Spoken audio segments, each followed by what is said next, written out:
Welcome to Sioux Sports. My name's Tony Boniferro. Today I'm joined by Olympic silver medalist and current curling commentator for CBC and Sportsnet, Canadian curling legend for his actions both on and off the ice, Mike Harris. Mike, thank you so much for being here today. Yeah, great to be here. So before we get started, I reached out to Brad Jacobs, who's a buddy of ours, and Yeah. I asked him. I said, hey, tell me a little bit about Mike. Is there anything that you have to say, right? And what he said was, Mike's a great guy. I've had plenty of beer with Mike over the years. Yeah. Ask him about the one time in Oakville when I lost my cool and he wasn't too happy with me. So can you tell us that little Well, story? it's funny. It's funny, Brad, to bring that up. But yeah, I don't play. I hadn't played much over the last, the previous few years. I guess this would be 7 or 8 years ago now, and I've been asked to play on a competitive team here in Southern Ontario. So I ended up playing in this Bonspiel quarterfinal Sunday morning, 9 a.m. And Brad was. We were playing on the sheet beside Brad. And it was quite apparent the entire first end. I was watching was watching their sheet, and they were going to give up two the whole end. Just kind of looked that way, and then so his end sure enough ended early. I'm in the hack ready to throw my last shot, and the other team has the hammer. I'm playing like a hack waiter around a corner guard to just give the guy the blank. And Brad slammed his broom like really loud on the backboards, bang! Like I actually jolted in that. I was sliding, and I actually kind of.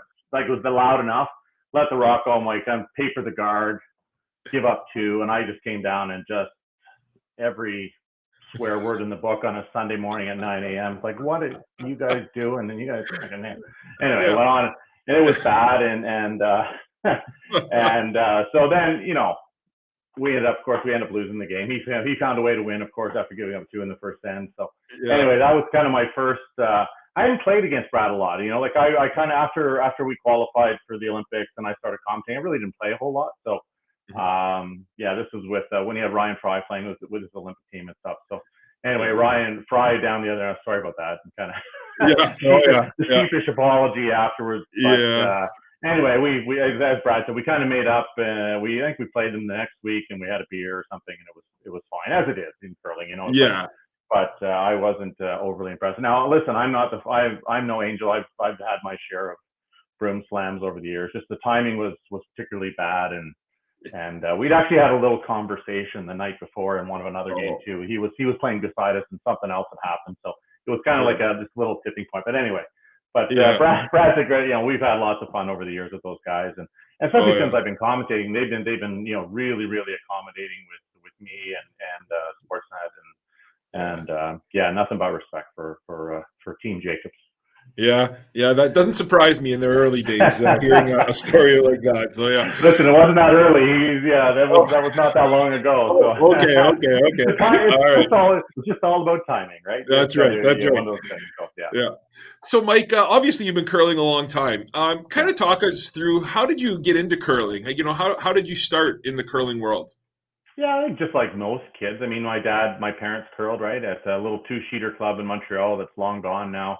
St. Anne de Bellevue was the name of this club, and I just kind of liked it. There's a small world story. So Bob Ursel, who's represented BC and won Canadian World Juniors, we both started on the same little junior house league team, and a little two-sheeter club in the middle of nowhere. He ended up moving to BC. I moved to Ontario, and we still bump into each other once in a while on the World Curling Circuit. He coaches Japan at the moment, so I do see him still quite a bit, but anyway, we got in because of my parents, and we moved to Toronto when I was about 13, I guess, and I just started working at a curling club. I'm practicing every day, and then I just kind of got into it, and I won the Ontario Juniors way back in the 80s, long time ago, and then an Ontario mixed, and then we kind of got onto our men's team. My team didn't end up going to the Olympics. We ended up kind of getting together in 90, 91, something like that, and we played together for almost 10 years. So, and we just learned, like it was just hard. Like Ed Wernick and Russ Howard and Wayne Madaw, we all kind of just butted heads for 4 or 5 years in Southern Ontario here, and we usually got the worst of it. We joked that at the Olympic trials in 97, we were probably like the 5th or 6th ranked team in the world, but we were like the 4th ranked in Toronto. So, it was just really one of those things that was really tough. So, I ended up not playing very many Brier, just played one, in fact. But we didn't feel like we weren't ready. When we had our chance in the spotlight and at those trials in '97, we felt really ready to go. And just because we'd been butting heads with all the best teams in the world for a number of years leading into that. So yeah, it was just kind of one of those things that, kind of parents got into it, and you get out of what you put into it, right? We worked pretty hard and kind of learned, said the school of hard knocks, is that still a thing? I guess it was for us in that case, but we kind of lived our dream by winning those trials in '97. You kind of took my next question already, and I'm glad you kind of started with that, because you played in the golden age of curling in Ontario, right? And I was going to mention specifically Ed Wernick, Russ Howard, and Wayne Middaugh, and you were in that group. What was it like battling with them? On a near, I guess, probably a weekly basis. You're playing against some of the best curlers in the world, and you even said you kind of developed a little bit of a rivalry with them. What was that like at the time? Well, in hindsight, you think, oh, geez, how great is it that you got to play against all these great teams? Sure, and good and bad, I suppose. Yeah. We learned a lot. We really, like I said, by the time we kind of got to a spot where we could showcase how good we were, we knew that if we could beat those guys on a regular basis, we could beat anybody. Yeah. But when it came to a provincial championship, Glenn Howard's still winning provincial championships, guys. What is he, 103 right now? I don't even know. But so it was hard. It was frustrating in the sense that we play against all these teams that have been to multiple Briers and who we beat on a regular basis around the country, and then we go back to Southern Ontario and just go to provincials, and we end up losing a couple finals or semifinals. Seemed to almost every year. So it was good and bad. I have to say. It was, looking back on it, was kind of a real treat to play against, Russ and Eddie in their prime. And then Wayne's team that won the Brier in the World the same year we won the trials. So it gives you an idea of how good Southern Ontario was. And by the way, Wayne didn't make the playoffs at the trials, but Ed Wernick did. So again, you just look at so just look at those 3 or 4 teams that are in Southern Ontario at that time. Wayne's team was probably the most dominant team for, series 2 or 3 years. And we kind of had a 500 record against them, which was better than most. We had great winning streaks going against Russ and Eddie going in. We had winning streaks against all the top teams, in fact.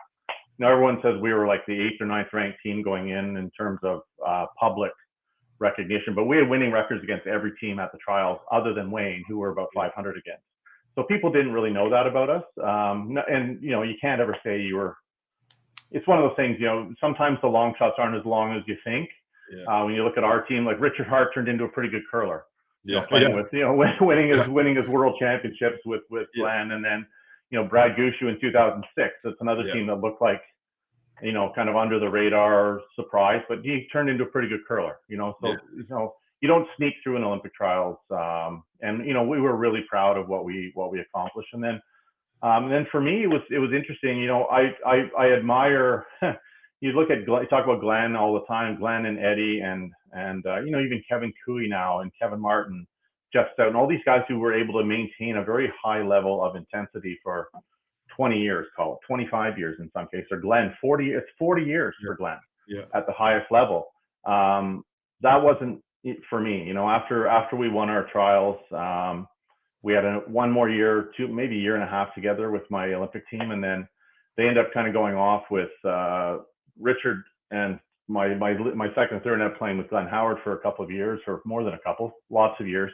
But I just kind of lost the desire. I mean, okay, we did it under the most trying circumstances, and then for me that was just kind of enough, and didn't really practice that much afterwards. And but yeah, then I got into broadcasting. Almost the timing was good, right? Where I ended up getting this job with CBC. That was in 2001. Mm-hmm. So I've been 20. How many years? What year is it? 21 years in the booth. Yeah. Now, which I wouldn't have imagined ever. It wasn't part of the plan, certainly. So it's turned into a kind of a nice little career for me. Sure. I may have milked the medal more than anyone on earth right now. So. Well, I want to talk a little bit about that. So at the 97 curling trials, you ended up playing Kevin Martin in the final game. Yeah. And, you guys ended up winning that game 6-5, I believe. And what do you remember about that game? And was there a moment in that game, where you're looking at your teammates saying, "Hey, we have a real shot to go to the Olympics here"? Yeah, I remember every shot. I can tell you right now, I can tell you almost every shot of every end that had. That's kind of the way I am. But we stole two early in the game. We got up 3-0 after three, I think it was. And at that point, then it's kind of, you feel like it's kind of yours to lose, so to speak. But I'll go back. Sorry, back in '92, we were playing the Ontario final against Russ. '93 it was, and we were one up coming home. Had a rock hit some hair, go off the side of the sheet. They end up getting two, winning the Brier, win the world. So we had lost like in this most devastating way ever. And so we end up tied coming home with the hammer against Kevin. And all of us, we just looked at each other, said, let's not let that happen again. Let's not lose our concentration for something that's kind of outside our control. So we didn't really ever think we were confident that we were able to win, but we never thought we had it until the last rock literally stopped. So we were able to we learned a lot. Like I said, we learned a lot of hard lessons from Russ and Eddie over the years, and we knew until the last rock stopped, you haven't won anything yet. So that's kind of what we took into the final. And after we got up 3-0, we really controlled most of the game, but Kevin got 2 in 8 to tie. So now we're tied with 2 ends to play, and we end up getting a blank at it in 9. Rich, my third, made an unbelievable double, and Kevin either had to give us 2 or blank, and he played, and he let us have the blank, and that got us the hammer going home. And people, we gave up 1 steal the entire week, and it was the first end of our first game. Oh, so we weren't worried about giving up the steal, if you know what I mean. Even though things got a little messy, we felt pretty. Once we were tied with coming home, we felt pretty good going home. But like I said, we waited until the last rock stopped before we did any type of celebration. Yeah, that's great. So you went to the Olympics in '98 in Nagano. Just kind of talk about your experience there. Obviously a first-time Olympian, and what was that like for you guys? It was fun. We really took it as an opportunity to. It wasn't like it is now, where there's this massive 4-year build-up and the teams are feeling this enormous pressure. And for us, like I said, we were just kind of waiting to win something big, whether that was a Brier or whether it was Olympic trials. When we started curling, the Olympics weren't part of the equation, so we never dreamed of going to the Olympics. Like the curlers now, that's their primary focus. Where for us, it wasn't on the top of our mind, certainly. So we ended up going there. We had some fun. We got there and we had about a week on the ground, about 4 or 5 days where we couldn't do anything. It was just trying to get acclimated to the time change. So we ended up going snowboarding before the competition one day on this little toboggan hill out the back of our hotel, and all the other teams looking out the window like, what are you idiots doing? And my second fell real hard during none of us had ever been snowboarding, by the way. This ever. Yeah. So we kind of just jumped on these things. It was a good toboggan hill. It wasn't even a great toboggan hill, but this little thing. So our second kind of went face first, and he kind of winded himself, had a black eye. And then we kind of walked back to the hotel after that happened, and got shit from our trainers and whoever we had with us. I can't even remember who we had with us at the time, but anyway, so the funny part is we're playing. Sandra Schmerler was the women's team. So when we were finally allowed to get onto the ice, we decided to play a couple of practice games against Sandra's team, but we couldn't tell anybody. But our wrists from snowboarding our wrists were killing us, right? So Rich and I, first game we played Sandra, they beat us like 11-1 in 6 ends. Like, wow. It wasn't. We couldn't even put a handle. We were sliding out. We couldn't put the handle on the rock. Right. We're just like letting it go. And I talked to Joan afterwards. She goes, "We're playing you guys," and they're like, "What is wrong with these guys?" Right. So the next day they felt so bad for us. They switched it. So we played a mixed game. Right. So I skipped and they had their third and lead, so that they wouldn't beat us too badly and knock down our confidence. Meanwhile, the problem was we couldn't slide and throw the rock, right, without hurting ourselves. So we had to we couldn't tell. Of course, we couldn't tell anybody, right? We were still embarrassed about going snowboarding. So luckily we had a day where we had to go do the opening ceremonies, come back. By the time we were ready to go for the actual competition, we kind of were feeling a little bit better and stuff. So anyway, we had a great time. That's awesome. Life-changing things like walking the opening ceremonies and just meeting all the other athletes, the hockey team, and it was we just had a really nice time. And then we actually played really, really well in the round robin. We were undefeated. Lost our last round robin game, and then which didn't matter. We're going to finish first in the round robin anyway. Then I got really sick. I got a virus. Was going around. Jen Becker, the third for the women's team, had it for 2 days in the middle of the round robin. But in the final, the game was, I think it was a game at 6 p.m. or something. I was still in bed at 4 p.m.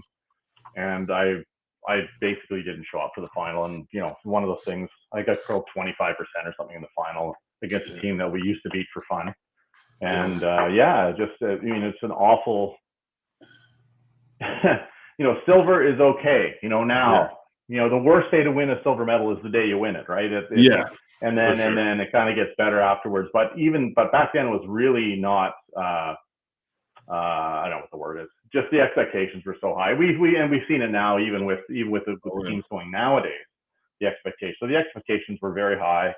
So we were really bummed out, and this is before social media and before cell phones and everything. It's not that long ago, but it's an eternity in many ways.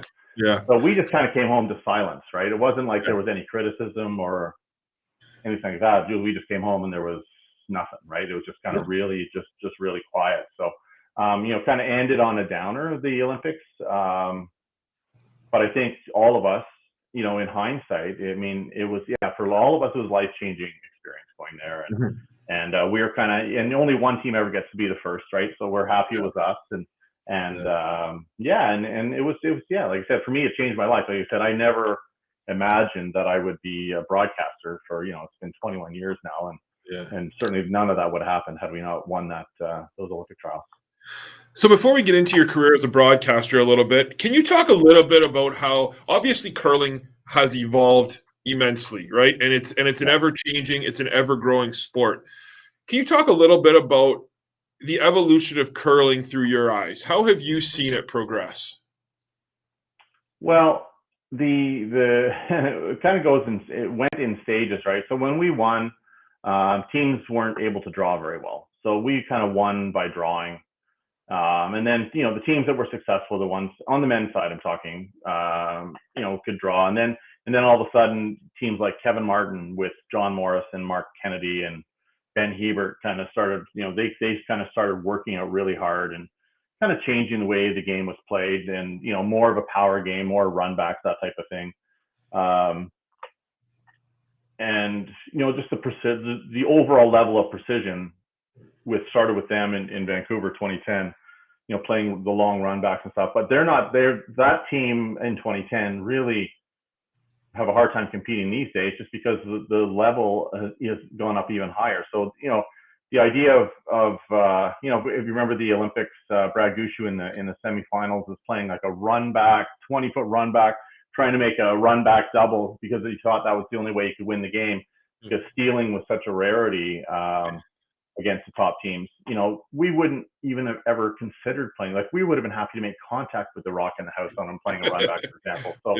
So it's just like the skill level of the players has gone up so much, even in the last 5 years. I mean, and a lot of it has to do with the sweeping, how the teams have learned to sweep and manipulate the stone a little bit better, how they can throw it and control the line so much better with their sweepers. The directional sweeping. The Harndens and Jacobs were the next team, I think, to change the whole fitness level. It took it up another notch, right, from Kevin's team in 2010. Then Jacobs took it to a whole nother level with that team with Fry and the Harnden boys, right? I mean, they still are just jacked, right? So, so fitness became a huge part of it. And, again, back in '98, we thought we were one of the fitter teams out there. We're probably the youngest team at the trials, but we're not working out and going to the gym every day and doing all this stuff. So, just the expectations just changed so much of what's required at the top level and the commitment. And, again, a busy schedule for us would have been 12 events. Hmm. You know, these guys play probably 20, 25 weekends now, where we used to play 12, Yeah. right? So just the fitness is important. A little bit for the sweeping and stuff, of course, but what it really you need it for is the endurance on your body over the course of an entire season.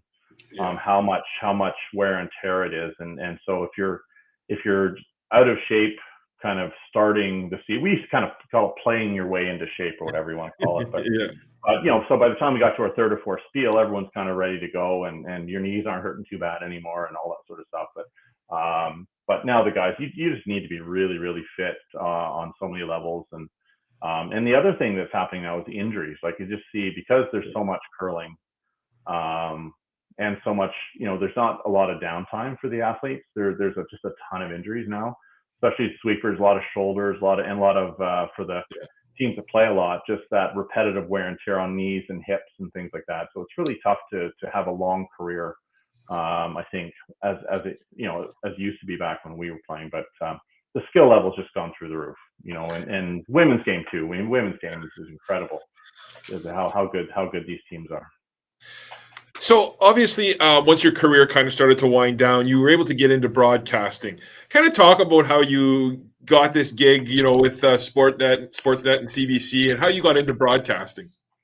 Totally, yeah, totally by chance, really. I mean, I think I'm trying to think when I would have got a call, like the summer of 2000. I got a phone call from CBC and asked me if I wanted to audition Hmm. to become the new voice of curling, and it wasn't even that formal. Just, would you like to be on our shows?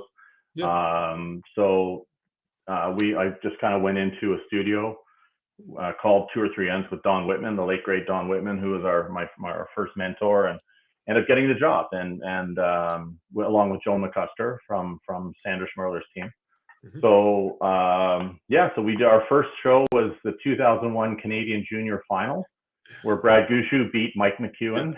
So some things never change, right? So Yeah, so yeah, that was the Canadian Junior Championship yeah, final game, was Gushu beating McEwen. And I can tell you at the time, and Joan would tell you the same story. So when I said to her, she goes, "How long do you think we could do this?" I said, "Well, if we get through Torino, that would be kind of a pretty good run." yeah, You know, it's 2001. That's 2006 was Torino. yeah, So now here we are, whatever it is, I said 21 years later, and 6 Olympics of broadcasting. You know, yeah, you know, kind of not something I ever really imagined I'd be doing, but I love it. I mean, um, I guess I said to you, my competitive desire on the ice kind of went away a little bit. yeah, But what I really missed, or would have missed, was seeing the guys and seeing the yeah, teams. And so right away, I started broadcasting in 2001, and I was going to the Brier and to the Worlds and yeah, to all the stuff. So I saw all the people that I had just curled against, and I was, you know, I was only 30. What year is that? 30? Yeah, 33, I guess, when I started doing that. So I'm still pretty young. I could have played another 15 years yeah, easily, right? So I still think I can get back out there if I get the yeah, right call. yeah, Yeah, no, just one of those things where I just really enjoy it, and I hope that I kind of, you know, the way I see the game is comes across okay, and I try to be fair, and I try to be. I've said this before. People always say I'm kind of hard sometimes on the athletes, but I've never said anything on air that I wouldn't say to the person yeah, to their face, rather. yeah, So I try to be informative and try to explain to the person watching why a shot is good or bad, and what needs to happen. If it doesn't happen, here's what's going to happen next. That's kind of the way I kind of try to see the game, as opposed to being reactive and saying, "Oh, what a great shot that was." I'd rather say, "Okay, here's what we're looking at. Here's what's coming," and yeah, and it just kind of evolved. And that was always encouraged by my mentors at CBC, including Don. I said something on air once. I said, "Well, now you know, potential to score 3 here," and Don just kind of said, "How? You have to tell us," and kind of yeah, went that way. And after the fact, he just said, every time you see something like that, you just say it, because yeah, you know, this is stuff that you guys would be discussing at home with your team if you're yeah, watching it. Oh my God, there that was bad or that was good. So just say what you're seeing. And so I've never once ever heard a director or producer of mine say, you know, don't say this or don't say that. They've always said, just go with what you want to do. And for that, I was always really grateful. And I do get feedback. So yeah, you're talking too much or not enough or whatever. I Yeah. do get that type of feedback, but they've never told me what to say. Yeah. And it's really a nice group of people that I've had the opportunity to work with over the years.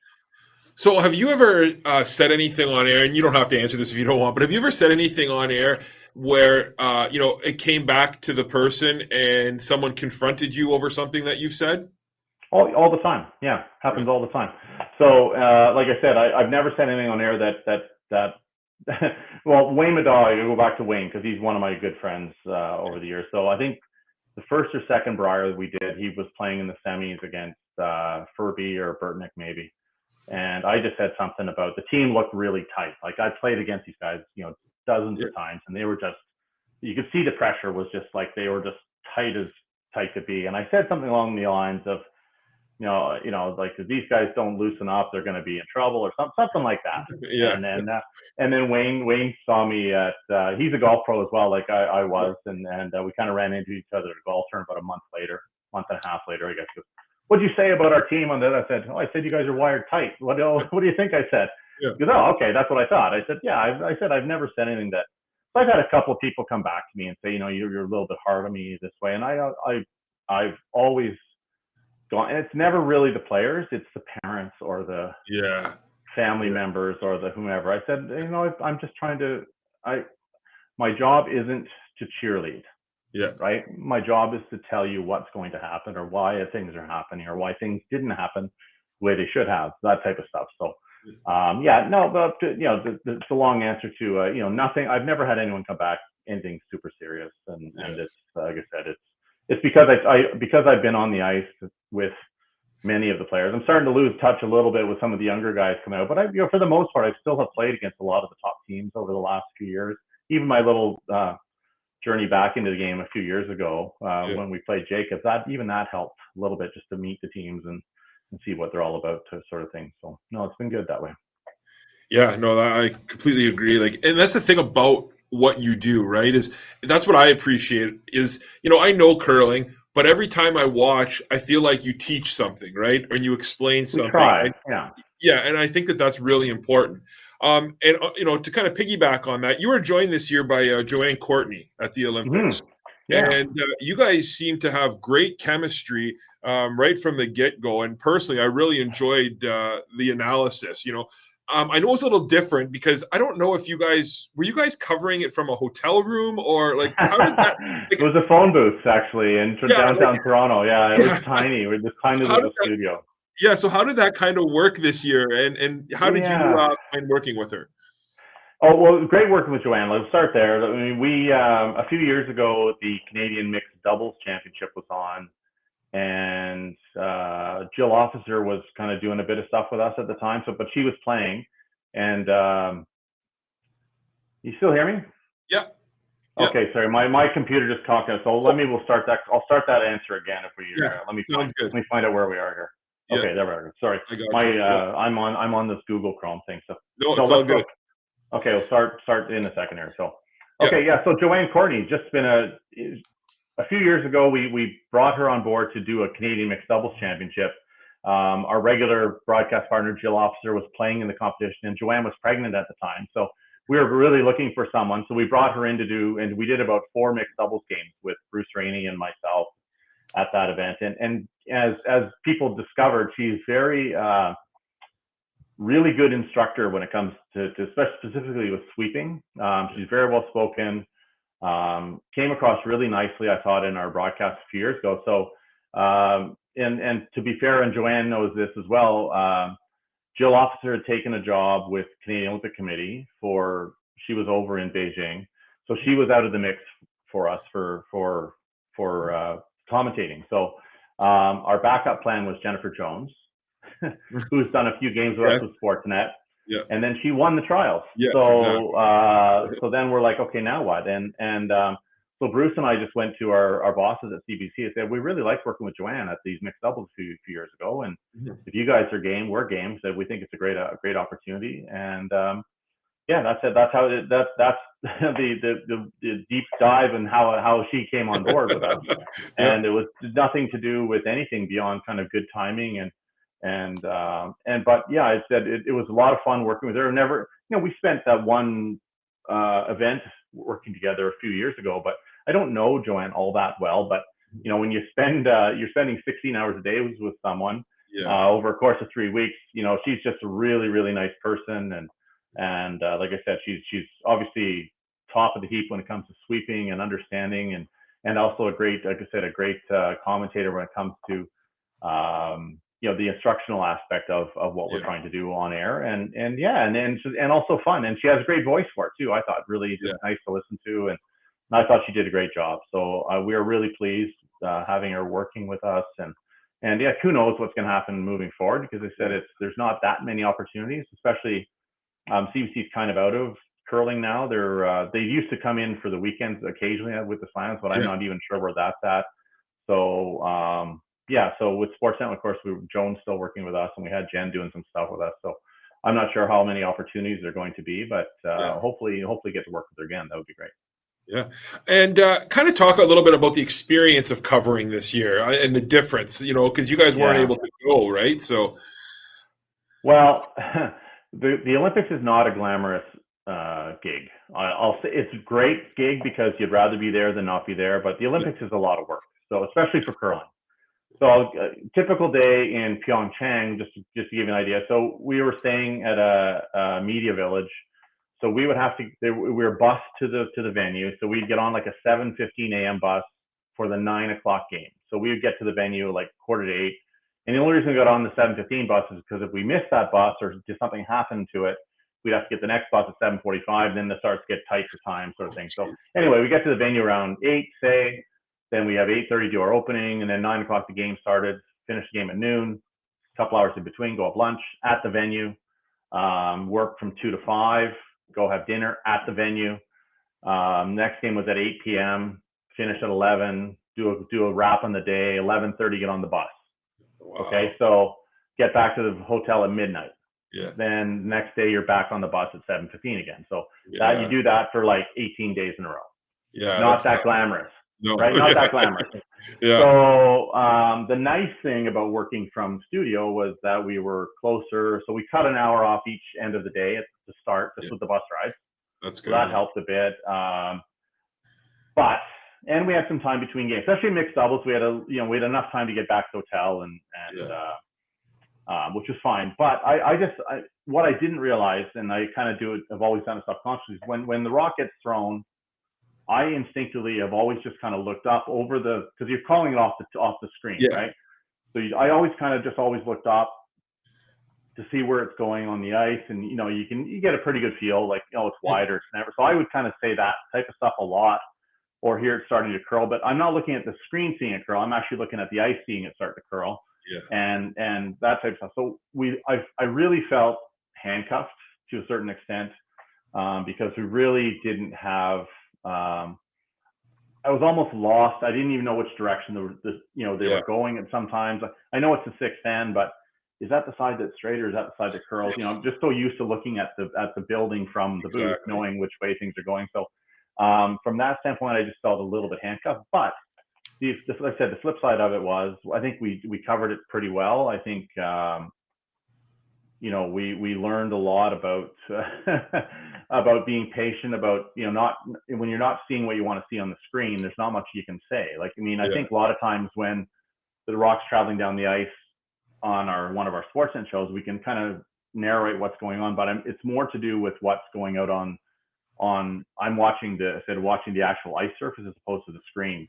And then you miss a lot of small stuff too that if I see a lot of times between shots, I'll look over and you'll see one of the players kind of stretching his leg, or just kind of there might have been an injury, or like you just miss a lot of that stuff that isn't on screen.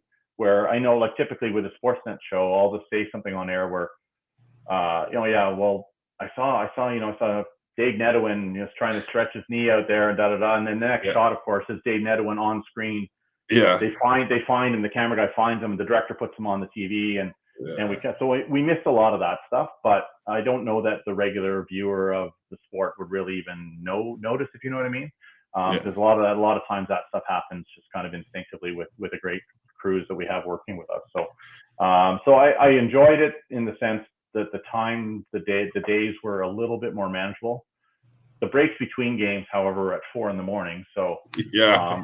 we never really did see daylight or anything, right? Yeah. So that part kind of sucked, to be honest.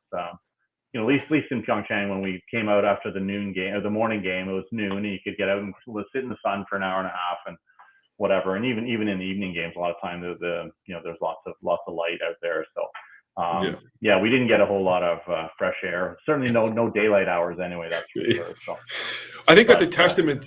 I think it's a testament though to the job you guys did, because watching that, the only reason why I knew you guys weren't there live was because I follow like Team Holman. I follow a lot of curling teams around, and Joanne would be posting things about, oh, this is our office, and so that was the only reason why we even I think it knew, was right? crazy. It was really weird. Just like they have this massive studio, and there's just these little. It looked like phone booths. Like every 20 feet, there's a phone booth. So each sport had their own, right? So you just kind of walk over, and there's there would be Brian Mudrick calling women's hockey, and then Mark Lee over there doing another one, and so it was kind of cool in that way where you actually got to see some of the other commentators. Not that we're hanging out because you weren't allowed.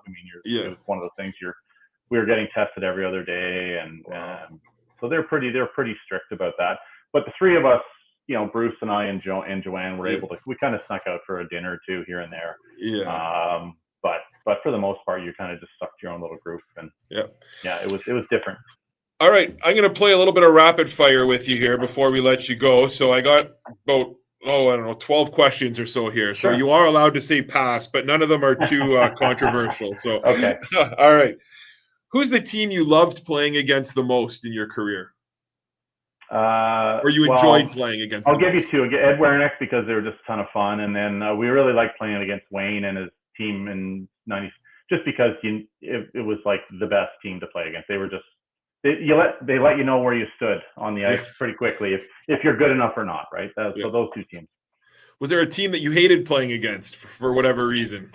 Not really. We love curling, right? So, but we had terrible luck against Vic Peters. I don't know why. Okay. Yeah. Vic out of Manitoba. I don't know that I ever beat him in his career. And R.I.P. Vic, because he was one of just a beauty. But he's no rhyme or reason to it. Beat Burnick, beat Stoughton, but couldn't beat Vic. I don't know what it was. So anyway, Vic was the guy. Oh Christ, here we go.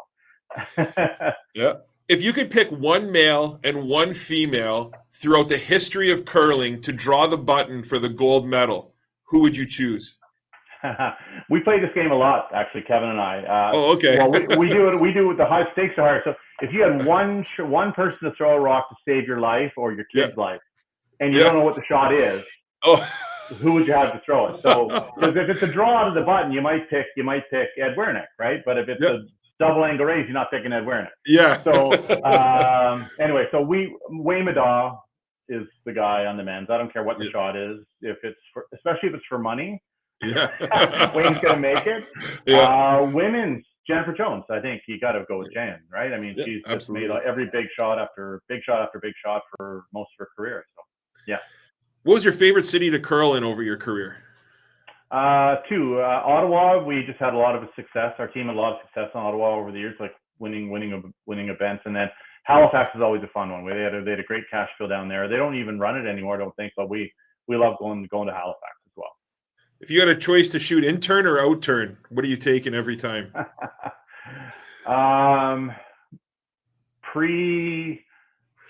Age 27, it would have been an out turn, and now I think it's my in turn. I think I'd rather see the in turn. Yeah. What was the best shot of your playing career?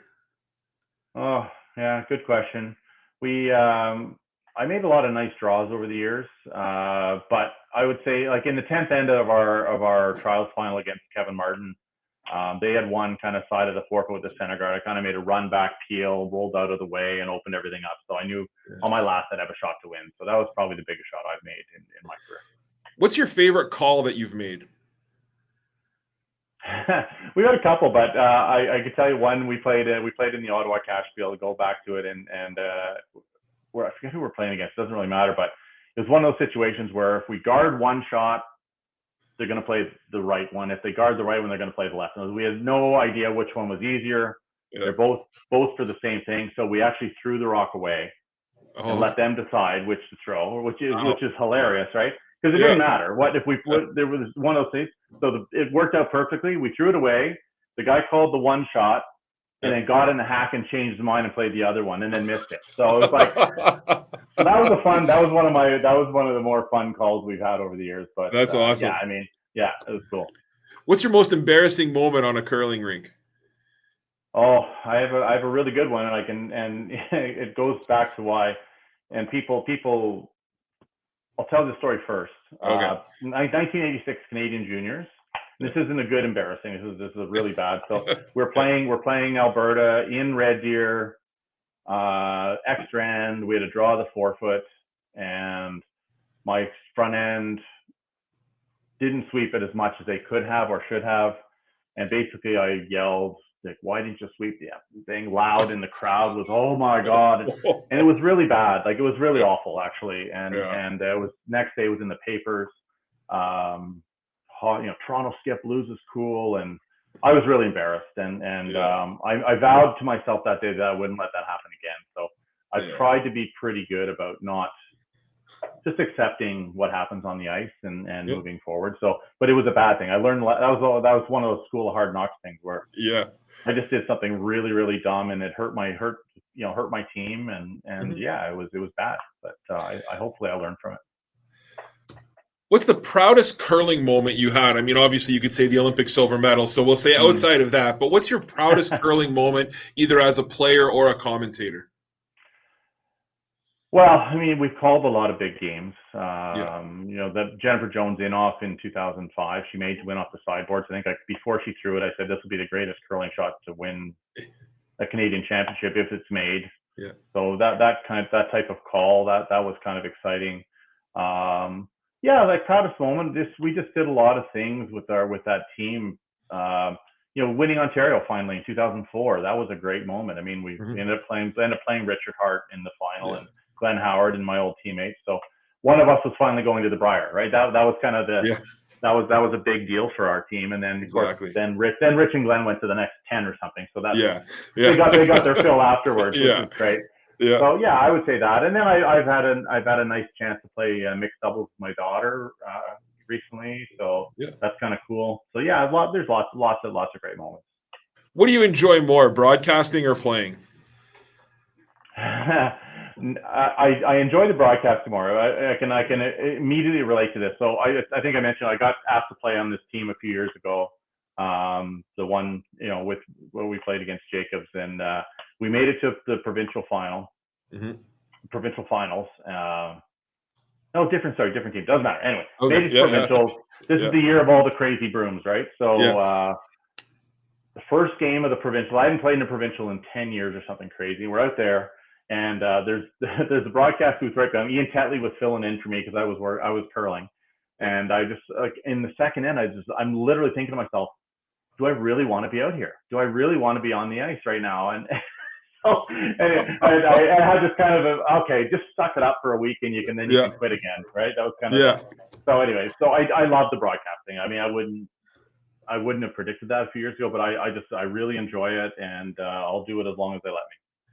That's great. 3 more. What's tougher to win, the Brier or the Olympics? Well, the Olympic trials, first of all, is the hardest one. That's the hardest one to win, right? So the trials is the hardest one to win for sure. Just because you're going to see the Brier. There's how many blowouts are there at the Brier? Lots, right? So now, having said that, the teams are getting better, and like you said, there's still the same top 5 or 6 teams that you're going to end up seeing at the end of the week, but. The trials number 1, and now the Olympics is, I think the Olympics is because of the pressure, and it's only it comes around once every 4 years. But it seems all these guys have won Briers now. Jacobs and Cooey, and everyone's got like 3 Brier wins, so it can't be that hard. I guess. That's right. No, that's great. Gonna put you kind of on the spot here again. So if you could put together a curling dream team throughout history of the 4 best curlers for men's and women's, who would you put in there? By position? By position, yeah.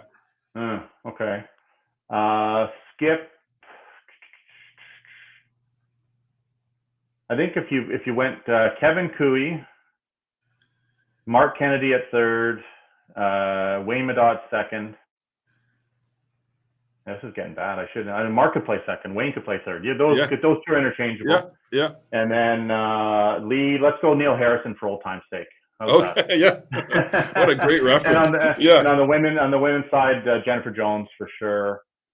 Third, Jan Becker. Second, I should probably say Joan because I have to see her in a month. Time, so. Joan McCusker. There are a lot of Jill Officer, another great second, right? And then lead, Don McEwen is the best lead in curling, men or women. I'll say that right now. That's great. And the final question, who bought more coffee over the Olympics, you or Joanne?